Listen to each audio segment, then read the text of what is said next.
Everyone loves a good mystery, but the unsolved one are much better. Like that, I have one case which will give you a fresh dose of adrenaline, and without further ado, let's talk about the man who was found dead in Australia.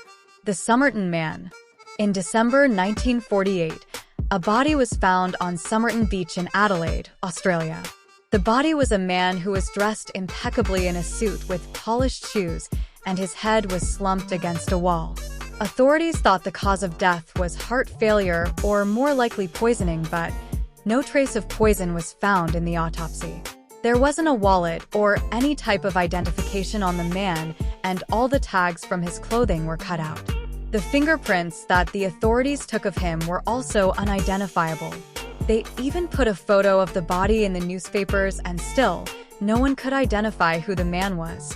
For months later, after the body was found, detectives found a hidden pocket that was sewn on the inside of his trousers. Inside the pocket was a rolled-up piece of paper from a rare book called the Rubaiyat. The piece of paper had the words "Tamam Shud" on it, which means it has ended.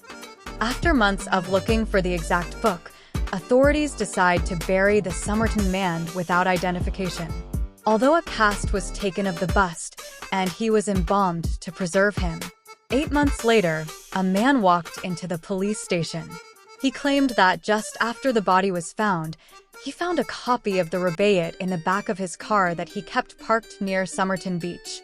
He thought nothing of it until he read about the search in a newspaper article. Sure enough, the book had a part of the final page that was torn, and it matched the piece of paper that was found in the Somerton Man's trousers. Inside the book were a phone number and some sort of strange code. The phone number led the authorities to a woman named Jessica Thompson who lived nearby. During her interview, she was very evasive and even claimed she was going to faint when she saw the bust of the Somerton Man, but denied knowing him. However, she said she did sell the book to a man named Alfred Boxall. Unfortunately, Alfred Boxall was still very much alive at the time and still had the copy of the Rubaiyat that Jessica had sold him. The code that was found ended up being even more unhelpful, and as of today, it has still yet to be cracked. To this day, the man on Somerton Beach has yet to be identified.